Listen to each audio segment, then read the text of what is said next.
기원전 44년 3월 15일에 로마 역사의 가장 극적인 순간이 펼쳐졌습니다. 원로원 회의장에서 로마의 전쟁 영웅이자 정치인이었던 율리우스 카이사르가 칼에 찔려서 죽게 된 것입니다. 브루투스 넘어져! 라는 아주 유명한 말을 남기고, 그 마지막 말을 남기고 로마의 비극을 상징적으로 보여주는 사건이 일어난 것이죠. 단테의 신곡이라는 책에 보면 지옥 가운데서도 가장 낮은 층, 가장 깊은 곳에 이 배신의 아이콘인 가룟 유다와 함께 이 브루투스가 그곳에 있다라고 묘사할 정도로 이 사건의 영향력이 참 큰 그런 사건이었습니다. 카이사르의 죽음은 단순한 정치인의 암살이 아니었습니다. 그것은 로마 공화정의 종말을 의미했죠. 카이사르는 갈리아 전쟁의 승리로 절대적인 권력을 얻었습니다. 그리고 스스로 종신 독재관이 되었죠.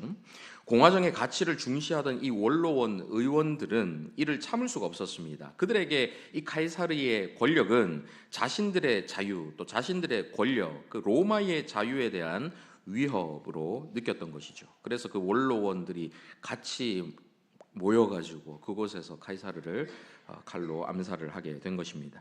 하지만 카이사르의 죽음은 오히려 더 큰 혼란을 가져왔습니다. 로마는 즉시 내전이 휩싸였고, 카이사르의 지지자들과 암살자들의 이 갈등, 또 군대 간의 충돌, 정치적인 음모, 이런 것들이 이어졌습니다. 시민들은 극심한 불안에 시달려야 했었고, 경제는 마비되었고, 사회 질서가 무너지게 되었죠. 바로 이때 한 인물이 등장합니다. 당시 19살에 불과했던 카이사르의 양자 옥타비아누스였습니다. 오늘날 이 양자로 입양하는 것은 이 자식이 없는 부부가 아이를 키우기 위해서 입양을 하죠. 양자로 드리는데, 로마의 양자는 가문의 정치적, 종교적, 법적인 계승자가 되는 것을 의미했던 것입니다. 곧 가문의 모든 재산과 권력을 상속받을 권리, 가문의 종교의식과 신들을 섬길 권한, 가문의 정치적인 영향력과 사회적인 지위를 이어받을 자격을 부여받았던 것이죠. 그래서 누군가의 양자가 된다라는 것은 단순히 그 집에 들어가서 아이로 자란다라는 의미 이상을 나타내고 있는 것입니다. 그 양자에게 모든 권한을 다 주기 때문에 후계자다라는 것을 의미하는 것이죠. 그래서 이 양자는 그냥 아무나 드리는 것이 아니라 뛰어난 능력을 가진 사람, 기준에 충족된 사람을 양자로 택하는 것입니다. 더욱 놀라운 것은 이 양자의 권한이 때로는 친자보다 더 강력했다라는 것이죠. 양자는 의도적인 선택에 의해서 이루어졌기 때문에 그 지위가 더욱 확고했습니다. 카이사르가 옥타비아누스를 양자로 삼았다라는 것은 그를 로마 제국의 합법적 후계자로 지명했다라는 의미입니다. 특히 카이사르의 경우 이미 신격화되어 있었기 때문에 그의 양자가 된다라는 것은 신의 아들이 된다라는 의미였지요. 종교적인 지위까지 얻게 된 것입니다. 이것은 단순한 정치적인 권위를 넘어서는 것이죠. 옥타비아누스는 양자가 가지고 있는 이 지위가 자신의 법적, 종교적으로 권한을 얼마만큼 이양받을 수 있는가 하는 것을 다 정확하게 이해하고 있었고, 그는 놀라운 정치적인 감각으로 그 모든 권력들을 자신의 것으로 잘 이양받았습니다.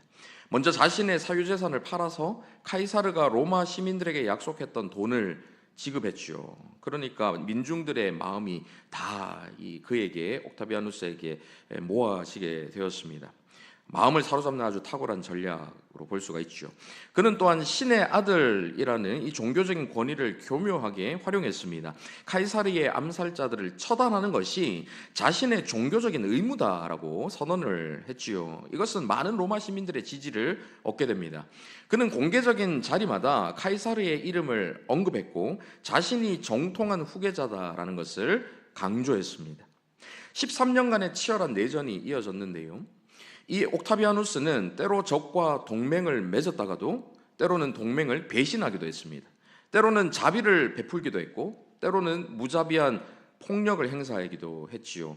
마침내 그의 마지막 적수였던 안토니우스와 클레오파트라, 그들이 동반 자살을 하면서 그는 로마의 단독 통치자이자 초대 가이사, 즉 황제가 되었습니다. 가이사라는 것은 카이사르를 음역한 말입니다. 영어로는 시저라고도 하지요. 율리우스 카이사르, 이 카이사르의 성이 로마의 황제를 의미하는 일반 명사가 된 것입니다. 기원전 27년 원로원은 이 옥타비아누스에게 아우구스투스, 오늘 본문에는 아구스도라고 나오는데 이 아우구스투스라는 칭호를 줍니다. 이 칭호의 뜻은 신성한 자, 존엄한 자라는 의미입니다. 이것은 단순한 정치적인 직함이 아니었습니다. 그것은 한 인간이 신의 반열에 올랐다라는 것을 의미하는 것이죠. 이제 그의 명령은 신의 뜻과 동일한 것이 되었습니다. 그의 통치는 신성한 것으로 여겨졌죠. 그래서 그의 통치를 거부하는 것은 신의 명령을 거부하는 것과 동일하게 여기게 만든 것입니다. 가이사 아구스도, 오늘 본문에 그렇게 나오죠. 이제 가이사 아구스도가 어떤 뜻인지 여러분 아시겠죠? 이 가이사 아구스도는 실제로 놀라운 업적을 이루었습니다. 팍스 로마나, 곧 로마의 평화라고 하는 이것이 한 200년 동안 지속되었죠. 그래서 평화로운 시대가 열렸습니다. 그는 지중해 전역을 연결하는 도로망을 건설했고 효율적인 행정 체계를 확립했고 로마 법을 정비했습니다. 문화와 예술이 꼽히는 황금기를 이끌게 된 것이지요. 그는 모든 권한을 한 손에 쥐고 로마 제국을 완벽하게 통제하고자 했습니다. 자신의 손 안에서 로마 제국이 움직일 수 있도록 모든 것이 자신의 권력 안에 통제되도록 하기를 원했었죠. 이것이 바로 오늘 본문 1절에 나오는 호적에 대한 명령에 담겨 있는 진짜 의미인 것입니다. 1절 한번 보십시오. 그때에 가이사 아구스도, 카이사르 아우구스투스 같은 말이죠. 가이사 아구스도가 명령을 내려 천하로 다 호적하라 하였으니, 당시 로마 제국의 영토는 현재의 유럽, 중동, 북아프리카 이 전역을 포함하는 거대한 영역이었습니다. 약 5천만 명으로 추정되는 이 제국의 모든 백성들을 일일이 세고 기록하고 통제하겠다라는 것은 물론 세금 징수를 명확하게 하고 행정 질서를 바로잡겠다라는 실무적인 목적이 있었지만, 초대 황제로서 이 가이사 아구스도가 자신이 초대 황제로서 이 제국을 자신의 권력 안에 통제하겠다는 신적인 통제력을 갖겠다라는 선언이었던 것이죠. 이 아구스도의 동전과 조각상에는 이 동전의 아구스도의 얼굴이 이렇게 들어가 있는데 그 동전과 조각상에는 신의 아들이다라는 문구가 새겨져 있습니다. 제국 곳곳에는 그를 위한 신전이 세워졌고 그에게 제사하는 제사들이 있었습니다. 실제로 신으로 섬김을 받은 것이죠. 심지어 오늘날 우리가 쓰고 있는 이 달력의 8번째 달은 그의 이름을 따서 이 8월을 영어로 뭐라고 그러죠? 어거스트라고 하죠. 그의 이름을 딴 이름이 이제 8월이 되기도 한 것입니다. 하지만 이 절대적인 권력을 가진 그 순간에 그의 한계가 드러납니다. 역설적이죠. 절대 권력을 손에 쥔 것처럼 보였지만 그에게 있는 한계는 자신의 제국 변방의 작은 마을에서 일어나고 있는 일을 그는 전혀 알지 못했다라는 것입니다. 그의 호적에 대한 명령, 이 호적령이 실제로는 전혀 다른 목적, 곧 하나님의 구원 역사를 이루는 도구가 되고 있다라는 사실을 그는 전혀 깨닫지를 못했던 것이지요. 로마라는 역사상 가장 유명한 거대 제국에는 율리우스 카이사르나 이 가이사 아구스도와 같이 야망이 큰 사람들이 수없이 많았습니다. 이들의 이야기는 인간 내면에 있는 가장 근본적인 욕망을 보여주는 것이지요. 그 욕망은 그 시대 황제들에게만 있는 것이 아닙니다. 오늘을 살고 있는 현대인들의 삶을 자세히 들여다보면 그들이 가졌던 그 통제 욕망이 더욱 정교하고 복잡한 형태로 우리 내면 속에 숨어 있다라는 것을 알 수가 있습니다. 경제 투자자들은 빅데이터와 AI를 통해서 시장을 예측하고 통제하려고 합니다. 과학자들은 유전자를 연구하고 조작해서 생명을 통제하려고 하죠. 정치인들은 방송국을 장악하고 여론을 호도해서 이 사회를 통제하려고 합니다. 대한민국 30대 직장인의 하루 일과를 한번 보십시오. 아침에 일어나자마자 주식시장을 체크하고 부동산 이 가격 동향을 분석합니다. 시시때때로 변하는 이 경제 흐름을 잘 파악해서 내가 원하는 경제적 이익을 극대화하고자 하지요. 퇴근 후에는 노후 설계를 위한 재테크 강의 이런 것들을 열심히 듣습니다. 미래의 불확실성을 내 뜻대로 통제하려고 하는 것이죠. 내 손 안에 이 모든 불확실성들을 다 이렇게 넣어서 그 모든 불확실한 미래를 더 확실하게 만들어 가려는 통제 욕망이 있는 것입니다. 심지어 수면의 질까지 스마트워치를 통해서 측정하고 통제하려고 하지요. 물론 이런 것들이 무조건 나쁘다는 뜻은 아닙니다. 이런 것들이 적절하게 사용될 때 우리가 미래를 지혜롭게 대비하고 준비하는 과정이 될 수 있겠지만 그 경계가 모호하기 때문에 종종 미래를 현명하게 준비하는 그 적절한 수준과 차원을 넘어서는 경우들이 많다라는 것이죠. 그 자체에 매달려서 그 통제 욕망이 우상이 될 때가 많다라는 것입니다. 40대 학부모들의 모습은 어떻습니까? 얼마 전 7세 고시에 대해서 제가 말씀을 드렸는데요. 자녀의 인생을 부모가 완벽하게 설계하려고 합니다. 유치원부터 대학까지 로드맵을 세우고 학원 스케줄을 빽빽하게 채우고 심지어는 친구 관계까지 통제하려고 하죠. 이것은 사랑이 아니라 통제의 욕망인 것입니다. 우상숭배이죠. 내 손으로 내 자식의 인생을 만들어 보겠다. 자신이 신의 위치에 하나님 위치에 서서 자식의 인생을 자신이 만들겠다라는 욕망, 우상인 것입니다. 이러한 통제 욕망 뒤에는 더 깊은 우상들이 숨어 있습니다. 먼저는 인정의 우상입니다. 마치 로마의 황제들이 자신을 신의 아들로 불리기를 원했던 것처럼 우리도 끊임없이 타인의 인정을 갈구합니다. 직장에서 많은 이들이 번아웃에 시달리면서도 일을 멈추지를 못합니다. 왜일까요? 실적과 성과를 통해서 자신의 가치를 증명하려고, 그것이 자신의 가치를 증명하는 유일한 수단이라고 믿기 때문입니다. 주말도 반납하고 가정도 희생하고 건강도 잃어가면서 일합니다. 그것이 자신의 존재 가치를 입증하는 길이다라고 믿기 때문이죠. SNS는 이러한 인정 욕구가 만들어낸 거대한 현대판 신전이다, 이런 말을 하곤 합니다. 사람들은 자신의 일상을 완벽하게 포장해서 사진을 올리고 영상을 올리고 하지요. 심지어 식사도 사진을 찍기 위한 것으로 쓰고요. 여행도 휴식과 재충전을 위한 목적이 아니라 자랑과 인증을 위한 목적으로 여행을 가고 거기서 영상을 찍고 사진을 찍고 사람들에게 과시를 합니다. 통제의 욕망 뒤에 감춰져 있는 하나의 우상이 인정의 우상이라면 또 다른 우상은 바로 자율성의 우상입니다. 이 자율성이라는 것은 사정적인 의미가 남의 지배나 구속을 받지 않고 스스로의 원칙에 따라 행동을 통제하는 성질, 이게 사전적 의미이거든요. 내가 내 인생의 주인이다, 내 삶은 내가 결정한다라는 생각. 수많은 현대인들이 이 생각을 당연하게 여깁니다. 그러면서 그 누구에게도 의존하지 않으려고 하지요. 자신의 부모나 자신의 배우자나 심지어 하나님께도 의지하거나 의존하지 않으려고 합니다. 이것이 얼마나 교묘한 형태의 우상 숭배인지 모릅니다. 이러한 우상들이 결합해서 만들어내는 것이 바로 자기 신격화입니다. 세상은 이러한 자기 신격화를 계속해서 부추기지요. 너는 무엇이든 될 수 있어. 너의 안에 답이 있어. 너 자신을 믿어라. 이러한 메시지들이 끊임없이 우리를 둘러싸고 있습니다. 시중에 나와 있는 자기계발서들 읽어보십시오. 그 자기계발서들의 핵심이 무엇입니까? 그 메시지도 결국 네가 너 자신의 신이 될 수 있어. 그러니까 너 자신을 소중하게 여기고 너 자신 안에 있는 아름다움을 발견하고 네가 살고자 하는 그 모습 그대로, 네가 생긴 그 모습 그대로, 너는 너니까 너 원하는 대로 살아가라.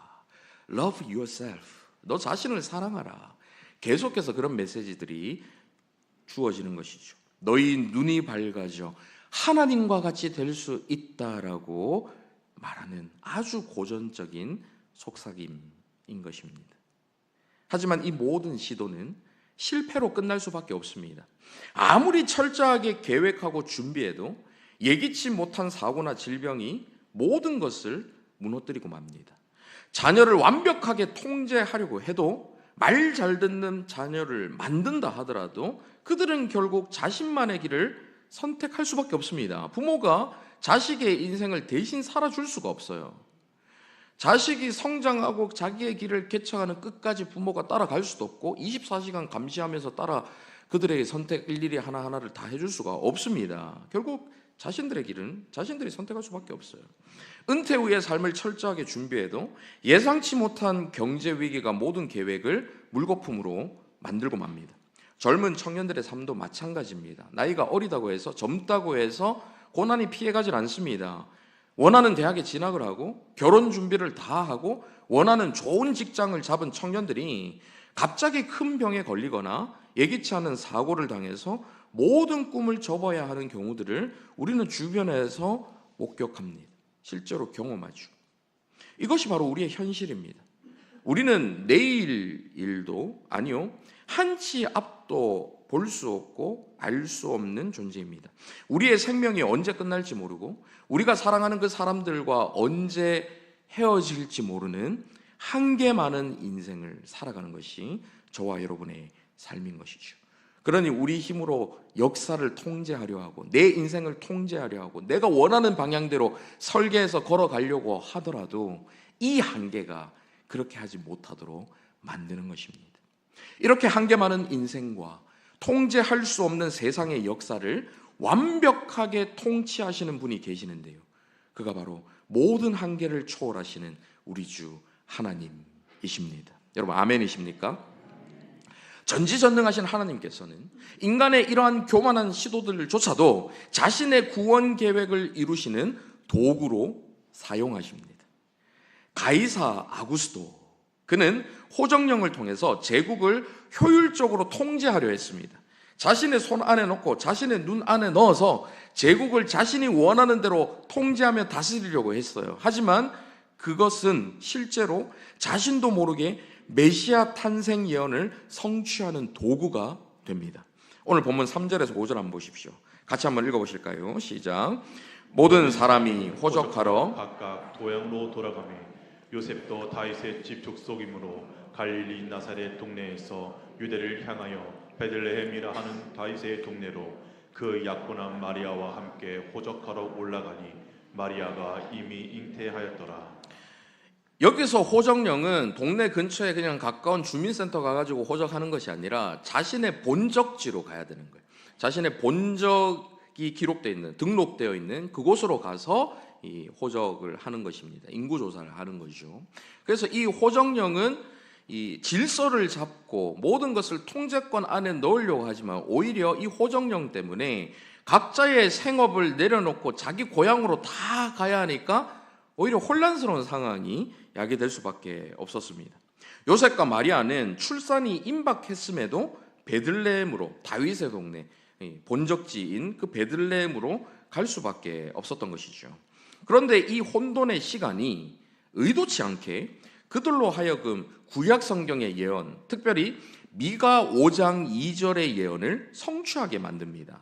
미가서에 뭐라고 예언되어 있는지 한번 보십시오. 베들레헴 에브라다야, 너는 유다 족속 중에 작을지라도 이스라엘을 다스릴 자가 내게서 내게로 나올 것이라. 그의 근본은 상고에 영원에 있느니라. 그 근본이 상고 영원에 있는, 영원 전부터 계시는 이스라엘을 다스릴 자, 곧 메시아가 이 베들레헴에서 태어나게 될 것이다 라는 구약의 예언, 이 예언이 지금 이 아구스도의 호정령 때문에 자신의 고향으로 갔던 요셉과 마리아를 통해서 성취되는 거예요. 아구스도의 호정력이 없었다면 그들은 만삭의 몸을 이끌고 그 먼 길을 나서지 않았을 것입니다. 그들이 만약에 이 예언 성취를 의도적으로 성취하기 위해서, 예언을 가슴속에 품고 성취하기 위해서 가려고 했었다면 만삭 때까지 기다리지 않았겠죠. 오히려 이동하기 쉬운 그때에 이동을 해 있었지 않겠습니까? 근데 이 무거운 몸을 이끌고 갔다라는 것은 대비하지 않았던, 예기치 못했던 상황이라는 거죠. 아구수도는 자신의 권력을 위해서 호정령을 내렸지만 그 호정령이 하나님의 역사를 이루기 위한 것으로 쓰임을 받게 된 것입니다. 이렇게 하나님께서는 세속의 역사를 통해서 하나님의 구원 역사를 만들어 가셨습니다. 인간의 눈으로는 막강한 권력을 가진 황제가 이 모든 역사를 주관하는 것처럼 보이지만, 보이지 않는 곳에서 그 모든 역사를 움직이시는 하나님께서 따로 계시다라는 것을 보여주고 있는 것입니다. 이렇게 하나님께서는 로마 제국 전체를 복음 전파를 위한 완벽한 도구로 준비시키셨습니다. 모든 길은 로마로 통한다라는 말이 있죠. 제국 전역을 연결하는 이 놀라운 도로 체계가 구축되었습니다. 로마는 제국이 되어가는 과정 속에서 길을 닦아가면서 다른 지역들을 침범했어요. 그렇게 도로가 잘 열려 있으니까 다른 곳을 침범하면서 제국의 영토를 넓힐 수 있도록 만든 것이죠. 가이사 아구스도가 로마 제국의 이 도로망을 대대적으로 정비하고 확장한 것은 그의 내심에는 로마 제국의 방어와 확장을 위한 군사적인 필요에 의해서 도로를 정비했을 것입니다. 이 속주와 함께 교역하는 것이 활발하게 이루어지는 이 경제적인 목적을 가지고 도로를 정비했겠지요. 또 중앙정부와 이 속주 간의 통신과 행정을 효율적으로 관리하기 위해서 그 행정적인 필요로 도로를 정비했을 것입니다. 이렇게 잘 정비된 도로는 로마의 법이 잘 소통되게 만들고 문화와 사상이 제국 전역으로 확산되는 데 아주 중요한 역할을 했겠지요. 인간의 눈으로 볼 때는 이런 경제적인 목적, 군사적인 목적, 행정적인 목적, 로마의 법체계와 문화가 확산되는 데 도움이 되는 도로였겠지만, 이 도로들을 통해서 바울과 같은 선교사들이 복음을 전하는 통로로 쓰입니다. 하나님의 계획은 인간의 이기적인 욕심과 통제 욕구를 사용하셔서 그렇게 잘 닦인 도로를 통해 하나님의 구원 사역이 이루어지게 하고 복음이 전파되게 만드신 거예요. 또한 강력한 한 사람의 황제에게 모든 권력이 몰려있는 이 중앙 집권화를 통해서 팍스 로마나, 로마의 평화가 이루어지는데 이전 세계에서는 상상할 수 없었던 안전한 여행을 가능하게 만들어주었습니다. 이 황제가 지배하는 제국이 되면서 곳곳에 있었던 산적들, 해적들 다 소탕내는 거예요. 질서가 잡히니까 이전에는 혼자서 여행할 수 없었던 거리, 산적이 나타나서 목숨까지도 빼앗으니까 겁나서 가지 못했던 그 거리를 이제는 안전하게 갈 수 있게 되었습니다. 수로를 통해서 지중해 곳곳을 다니는 일, 해적 때문에 두려워했었는데 소탕되고 나니까, 제국의 권력으로 다 정리되고 나니까 안전하게 이동할 수 있게 되었죠. 그것을 통해 무엇이 전파됩니까? 예수 그리스도의 복음이 안전하게 곳곳으로 전파되기 시작합니다. 로마라는 거대 제국의 공식 언어는 어려운 라틴어였지만 그리스 문화를 동경하는 로마인들, 예전에 말씀드렸죠. 로마인들이 그리스 문화를 아주 높게 사고 동경했거든요. 그러다 보니까 그리스 사람들의 말, 곧 헬라어가 제국 전역에서 통용되는 실제적인 국제어가 됩니다. 이는 복음이 언어의 장벽 없이 전파될 수 있게 만들었죠. 신약 성경이 헬라어로 기록되었는데 이 헬라어로 기록된 신약 성경이 로마 제국 전역에서 손쉽게 읽힐 수 있도록 전파될 수 있었던 것입니다. 로마의 법체계 역시 로마 시민권자였던 바울이 복음을 전하는 데 아주 중요한 도구로 쓰이지요. 법이 잘 갖춰지니까 로마의 시민권자라는 이 권리도 강하게 주장할 수 있게 된 거예요. 그래서 바울이 체포되었을 때에 로마 시민권자로서의 권리를 주장하게 됩니다. 물론 죄인 신분으로 호송된 거지만 군사들의 보호를 받으면서 그는 로마까지 안전하게 갈 수가 있었습니다. 가택연금을 받을 때에도 로마의 경호를 담당하는 근위대, 그들로 구성되어 있는 이 보초들, 그들이 시간마다 이렇게 교대되면서 왔거든요. 그들은 군인으로서 엘리트 집단입니다. 만약에 바울이 개변적으로 만나려고 하면 만날 수 없는 사람들이에요. 그런 사람들을 바울을 지키기 위해서 수시로 시간마다 교대하면서 두 사람씩 와가지고 보초를 서고 있으니까 바울이 뭐 했겠습니까? 복음을 전했겠지요. 그들과 대화하면서 자연스럽게 복음을 전하는 통로가 되고, 그렇게 군인들의 엘리트 집단부터 복음을 듣고 변화되기 시작합니다. 황제와 귀족 집단과 엘리트 집단들, 실제로 우리가 거리에서 만날 수 없던 사람들을 바울은 같은 연금을 통해서, 갇혀있는 그것을 통해서 자연스럽게 그 기회를 맞이하게 되는 것이죠. 그렇게 해서 복음이 전역으로 퍼져나서 나중에는 기독교가 공인이 되고 로마 제국 전체의 기독교 국가로 변화되는 역사적인 일들이 이루어지는 것입니다. 그 초석을 놓는 것이 이 바울의 연금이 되는 것이죠. 이렇게 하나님께서는 이방 제국의 법체계조차 또 한 사람의 개인적인 인생의 역사를 들어서 복음 전파의 도구로 사용하신 것입니다. 이것이 바로 하나님의 방식입니다. 인간의 역사 가운데 나타나는 교만한 계획들, 심지어 하나님을 대적하는 것처럼 보이는 그 행동들까지도 하나님께서는 자신의 구원 역사를 이루시는 도구로 사용하시는 것이죠. 크고 작은 모든 역사들을 촘촘하게 끼워 맞추셔서 수많은 우상신들을 다 무너뜨리고 신들의 신이신 예수 그리스도, 신들의 진짜 신이신 그 예수 그리스도의 복음이 세계 곳곳에 전파되도록 만들어 주신 것입니다. 오늘날에도 하나님은 동일한 방식으로 일하십니다. 코로나19 팬데믹을 한번 보십시오. 그것은 교회의 위기라고 이야기를 했습니다. 그렇게 보였죠. 예배당은 문을 닫아야 했고 예배로 모이는 모임 모든 것들이 금지되어서 예배로 모일 수 없었습니다. 성도들은 흩어져야 했죠. 하지만 이 위기를 통해서 교회는 말씀과 기도라는 본질을 회복하기 위해서 집중하게 되었습니다. 함께 얼굴 맞대며 모이는 것이 얼마나 소중한 것인가, 그 소중함을 깨닫게 되었죠. 온라인 미디어 사역이 발달하면서 복음 전파의 한계가 없어지고 새로운 복음 전파의 통로가 생겨나게 됩니다. 가정이 신앙의 중심지로 회복되어야 한다는 것을 절감하게 되었죠. 물론 절감했지만 실천하기는 어렵지만 가정이 바로 세워져야, 가정이 살아나야, 믿음 안에서 가정이 세워져야 우리가 살 수 있다는 것을 절감하고 그 중요성을 깨닫게 된 것입니다. 개인의 삶에서도 이러한 하나님의 섭리는 계속됩니다. 우리가 실패라고 생각하는 것은, 우리가 통제할 수 없다라고 느끼는 상황들도 결국 하나님의 손 안에서 구원과 영적인 성장의 도구가 되는 것을 경험하게 되죠. 갑작스러운 이직이 새로운 선교의 기회를 만들어내기도 합니다.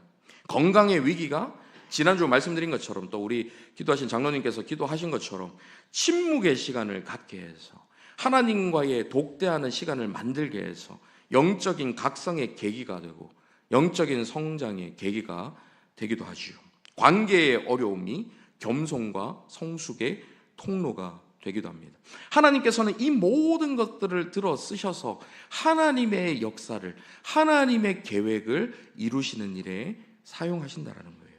이렇게 눈에 보이는 모든 역사를 초월하시는 하나님의 구원 역사는 지금도 우리가 생각하지 못했던 일들을 만들어내며 하나님의 뜻에 따라서 계속해서 이어지고 있는 것입니다. 그러니 여러분, 눈에 보이는 현상과 상황만 가지고 판단하지 마시기 바랍니다. 저와 여러분의 역사를 주관하시는 보이지 않는 하나님의 손이 언제나 저와 여러분을 붙들고 계시다라는 사실을 믿으시기를 바랍니다. 다시 본문으로 돌아가서요, 이 모든 이야기의 중심에 계신 예수 그리스도는 인류 역사상 가장 완벽한 역설을 보여주셨습니다. 카이사르 아우구스투스는 신의 아들이라는 거짓된 칭호를 얻었죠. 하지만 예수님께서는 참된 신의 아들, 참된 하나님의 아들이셨습니다. 그분의 삶의 방식은 로마 황제의 그 삶의 방식과 완전히 달랐습니다. 그분은 근본 하나님의 본체시나 하나님과 동등됨을 취할 것으로 여기지 아니하시고 자신을 비워서 종의 형체를 가지셨습니다.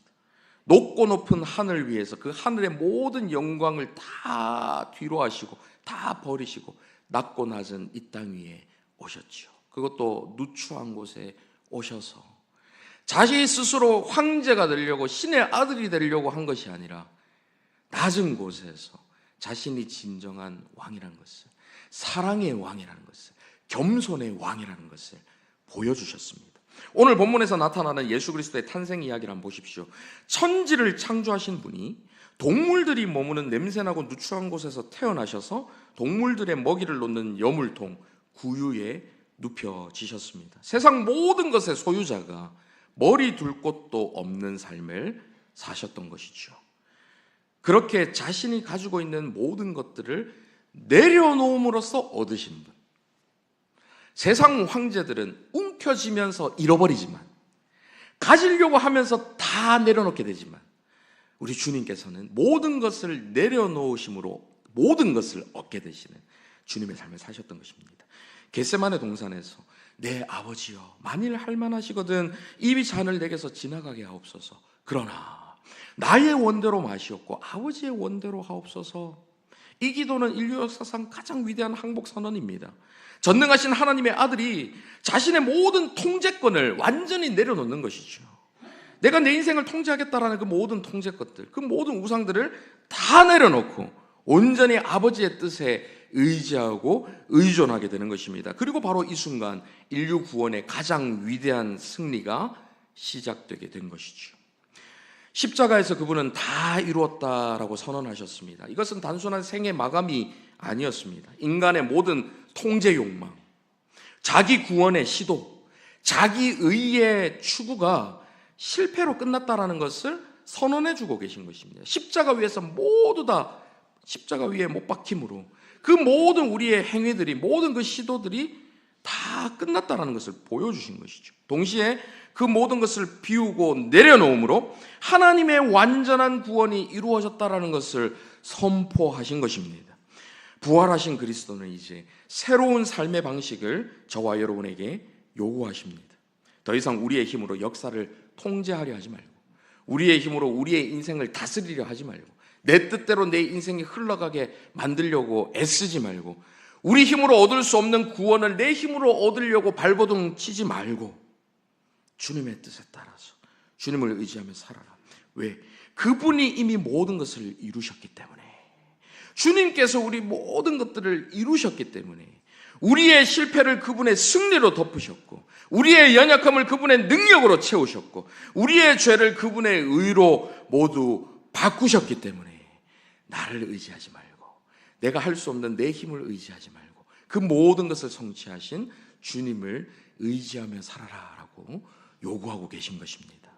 이제 우리는 그리스도 안에서 완전히 새로운 정체성을 발견하게 됩니다. 더 이상 이 로마 황제들처럼 자신의 권력을 유지하기 위해서 거짓된 신성을 주장할 필요 없습니다. 거짓되게 나는 신의 아들이다 그렇게 거짓말할 필요가 없어요. 우리는 그리스도로 말미암아 진정한 신의 아들, 하나님의 자녀들이 이미 되었기 때문입니다. 이것은 우리의 실제적인 삶을 완전히 바꿉니다. 눈에 보이는 인간의 역사가 우리를 규정하지 않기 때문이죠. 우리가 눈으로 볼 수 있는 세상 역사 가운데 우리가 어느 위치에 있느냐, 이것이 우리의 존재를 규정하지 않습니다. 더 이상 세상적인 성공과 실패가 우리의 가치를 결정하지 않습니다. 승진이나 강등이 우리의 정체성을 좌우하지 않습니다. 자녀의 성장이나 배우자의 잘됨이 우리의 존재 의미를 규정하지 않습니다. 왜 그럴까요? 우리의 가치는 이미 보이지 않는 하나님의 구원 역사 안에서 십자가를 통해 확정되었기 때문입니다. 우리의 어떠함 때문에 하나님께서 우리를 그렇게 여겨주시는 것이 아니라 하나님께서 이미 작정하시고 우리를 그런 가치 있는 존재로 여겨주시고 받아들여 주셨어요. 하나님의 자녀로 받아들여 주셨습니다. 우리가 착하게 살아야 하나님의 자녀가 되는 것이 아니라 우리가 죄인 되었을 그때에, 아무 자격 없는 그때에 하나님께서는 이미 우리를 택하여 주셨고 예수 그리스도 안에서 우리를 하나님의 아들로, 하나님의 딸로 받아들여 주셨습니다. 그리스도의 완전한 순종과 희생을 통해서 우리는 이미 하나님의 사랑받는 자녀로, 내가 뭘 해서 사랑을 받아내고 잘하니까 더 많은 사랑을 받는 것이 아니라 이미 사랑받는 자녀로 받아들여졌기 때문이죠. 물론 이 말은 우리가 살아가면서 아무것도 하지 말아야 한다는 뜻이 아닙니다. 오히려 우리는 그리스도 안에서 더 자유롭게, 더 담대하게, 더 적극적으로 살아갈 수 있게 되었다라는 것입니다. 사랑을 받기 위해서 두려워 떨면서 잘 살아가는 것이 아니라 이미 사랑받은 자로서 자유 안에서 자유롭게 사랑받은 자녀로서 살아갈 수 있게 된 것이죠. 실패를 두려워하지 않고 도전할 수 있게 되었습니다. 다른 사람의 시선을 의식하지 않고 세상의 꿈이 아니라 하나님의 뜻을 실현하면서 이웃 사랑을 실천할 수 있게 되었어요. 마침표에 불과한 결과에 집착하지 않고 과정이라는 우리를 만들어내는 긴 문장에 더 가치를 부여할 수 있게 되었습니다. 왜요? 우리의 결과와 열매에 따라서 우리가 인정받는 게 아니기 때문에 그 결과에 이제는 더 이상 연연하지 않아도 되고 그 결과는 온전히 하나님께 맡기고 그 과정 속에서 하나님 붙들고 하나님을 의지하며 하나님과 동행하는 그 과정이 더 아름다운 것이라는 것을 깨달았기 때문에 이제는 어떤 결과를 내 힘으로 만들어내려고 몸부림치면서 살지 않아도 되는 자유를 얻게 된 것이죠. 하는 일들이 잘 풀릴 때라도 교만하지 않을 수 있게 되었고 하는 일이 잘 되지 않고 힘든 상황에서도 절망하지 않을 수 있게 된 것입니다. 이것이 예수 그리스도께서 우리에게 주시는 참된 자유입니다. 통제하지 않아도 되는 자유, 완벽하지 않아도 되는 자유, 스스로를 증명하지 않아도 되는 자유. 진리가 너희를 자유케 하리라. 길이요 진리이신 예수 그리스도 안에서 우리는 이미 하나님의 자녀로 받아들여졌기 때문에 이런 모든 것에서 자유할 수 있게 된 것입니다. 그래서 이 자유 안에서 우리는 하나님의 자녀로 열심히 살 수 있게 됐어요. 하나님의 자녀가 되기 위해서 열심히 사는 게 아니라 이미 되었기 때문에 열심히 사는 거예요. 이 자유 안에서 우리는 하나님의 뜻을 이루기 위해서 최선을 다해서 자유롭게 살 수 있게 되었습니다. 하나님의 뜻을 이루어야 하나님께 받아들여져야 된다는 율법적인 것에서 벗어나서 이미 하나님께 받아들여졌기 때문에 하나님의 뜻대로 살 수 있는 자유, 자발적이고 기쁨으로 은혜 가운데에 그 뜻을 내가 원해서 따라갈 수 있는 자유를 얻게 된 것입니다.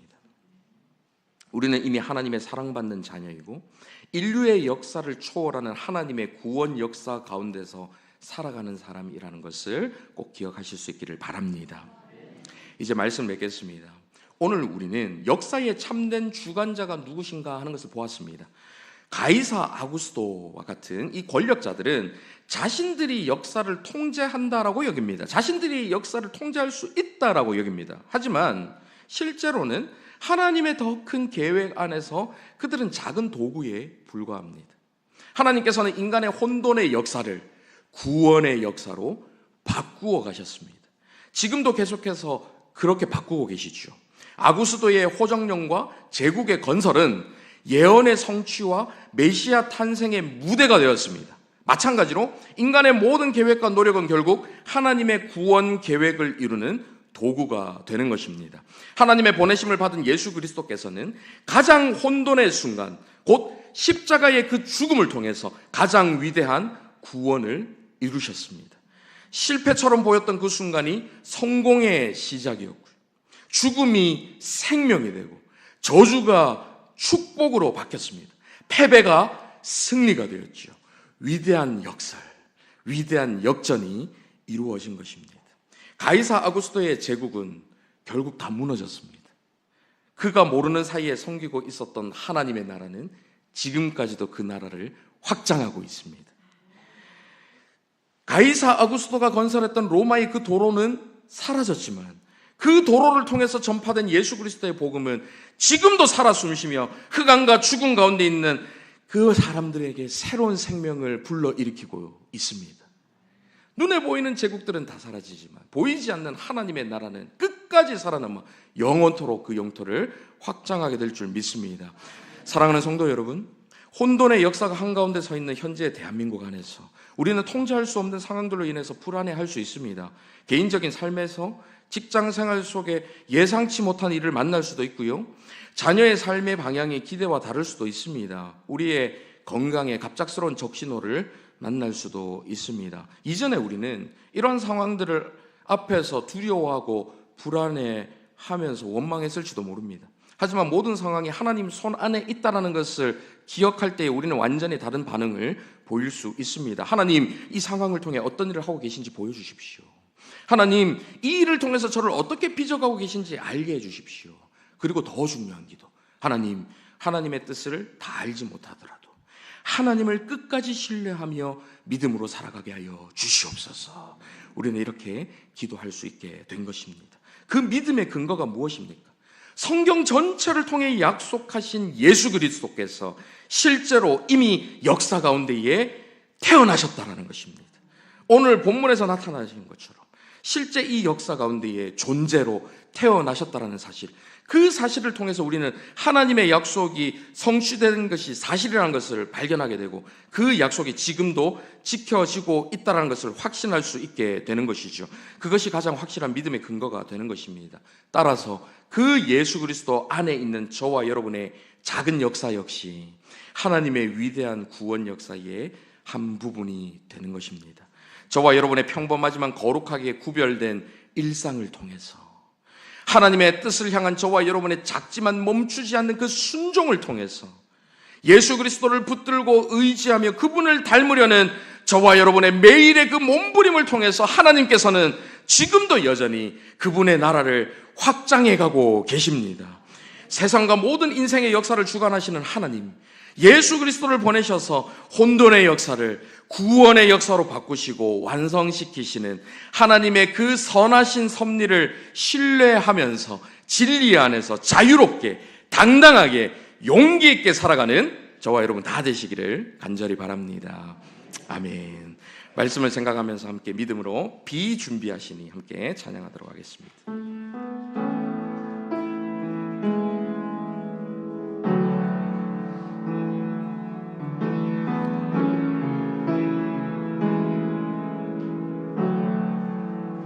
우리 주는 위대하며 능력이 많으시도다. 그의 지혜 무궁하며 인자는 영원하도다. 상한 자를 고치시며 상처를 싸매시도다. 별들의 수를 세시며 이름을 붙이셨도다. 그가 구름으로 하늘을 덮으시며 땅을 위하여 비준비하시니 예루살렘아 여호와를 찬송할지어다. 내 하나님을 감사함으로 그 앞에 나가며 주 임재 앞에 경배. 말씀을 생각하며 믿음으로 우리 주는 위대하며 우리 주는 위대하. 그분은 능력이 많으신 분이십니다. 능력이 많으시도 그 어떤 인생보다도 그의 지혜 무궁하며 무궁하. 인자는 영원하도다.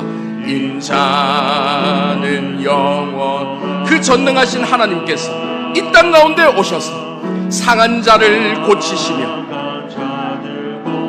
상처 입은 자들을 버려두지 않으시고 그 상처를 싸매시도다. 싸매시도. 우리 모든 인생을 아시는 분, 별들의 수를 세시며 신이 그 수많은 별들의 이름을 붙이셨도다.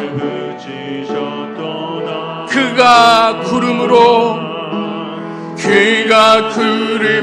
하늘을 덮으시며 땅을 위하여, 우리 모두를 위하여 은혜의 단비를 준비하시니, 그러므로 우리가 무엇을 해야겠습니까? 예루살렘아, 여호와를 찬송할지어다. 너의 하나님을 감사함으로 그 앞에 나가며 주 임재 앞에 경배. 예루살렘아, 예루살렘아, 여호와를 찬송할, 우리 인생을 다스리시는 분, 우리 인생을 주관하시는 분, 그 하나님을 찬양하며 감사함으로 그 앞에 나가며 주 임재 앞에 경배해.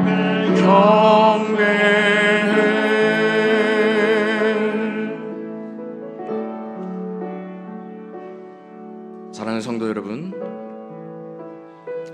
오늘 주신 이 말씀을 통해서 이 시간 저와 여러분의 내면을 비춰보기를 원합니다.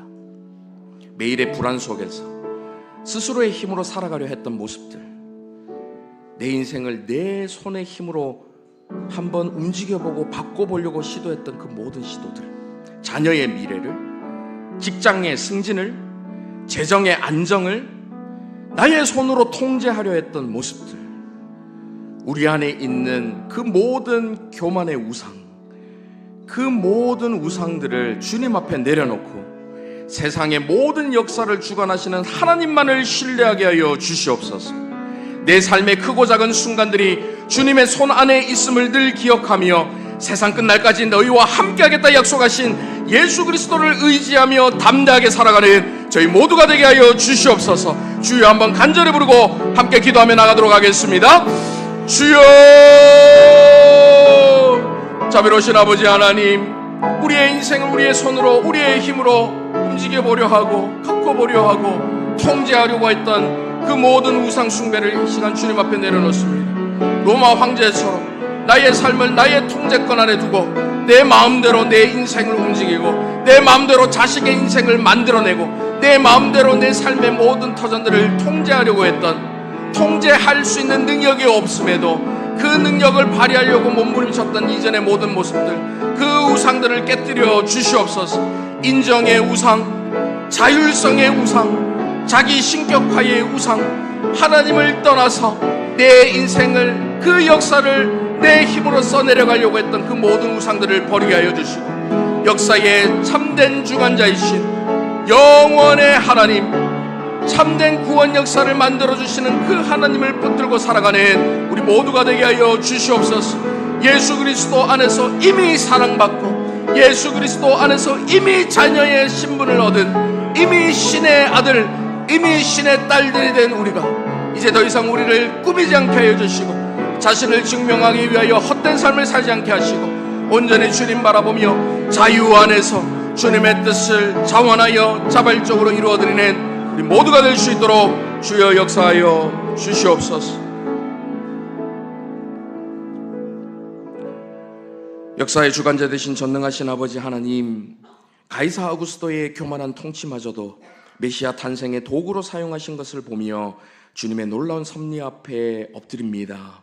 인간의 모든 계획과 노력 위에 계신 주님의 완전하신 주권을 찬양합니다. 부족한 입술이지만 저희의 찬양을 통해 주님 홀로 영광받아 주시옵소서. 모든 것을 통제하려 했던 우리의 교만과 다른 이들의 인정을 갈구하며 살았던 우리의 허영, 스스로의 힘으로 살아가려 했던 그 모든 우리의 불신과 우상들을 제거하여 주시고 완전한 순종으로 아버지의 구원 역사를 이루신 예수 그리스도를 통해 참된 자유와 평안을 누리며 살아갈 수 있도록 인도하여 주시옵소서. 우리를 위해 이 땅에 오셔서 참된 구원자 되신 예수 그리스도의 이름으로 기도하옵나이다. 아멘.